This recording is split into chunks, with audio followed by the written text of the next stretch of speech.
10 ரூபாய்க்கு கோழிக்கால் வாங்கி வீட்டில் இருக்கிற மசாலா வச்சு ஒரு சூப்பரான வறுவல் செஞ்சிடலாம் வாங்க. கோழிக்காலை நல்லா க்ளீன் பண்ணி சுடுதண்ணில் நல்லா கொதிக்க வச்சு எடுத்துட்டு தேவையான அளவுக்கு உப்பு போட்டுக்கோங்க. 1/2 ஸ்பூன் மஞ்சள் பொடி சேர்த்து நல்லா பிணைஞ்சி இது ஒரு 1/2 மணி நேரம் ஊற வச்சிருங்க.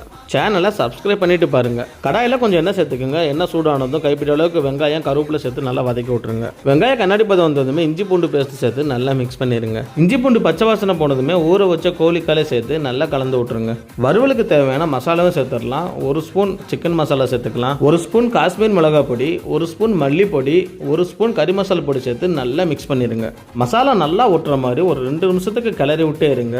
இது நல்லா வேக வைக்கிறதுக்கு ஒரு 3/4 டம்ளர் தண்ணி சேர்த்துக்கிட்டு நல்லா கலந்து விட்டு இதை மூடி ஒரு 1/2 மணி நேரம் நல்லா வேக வைங்க. 1/2 மணி நேரத்தில் நல்லாவே வந்திருக்கும். ஃபைனலாக கொத்தமல்லி தூவி 1/2 எலுமிச்சம்பழச்சாறு புளிஞ்சு விட்டுட்டு சூடான சாதத்தில் சர்வ் பண்ணுங்க. கண்டிப்பாக ட்ரை பண்ணி பாருங்க. Must try.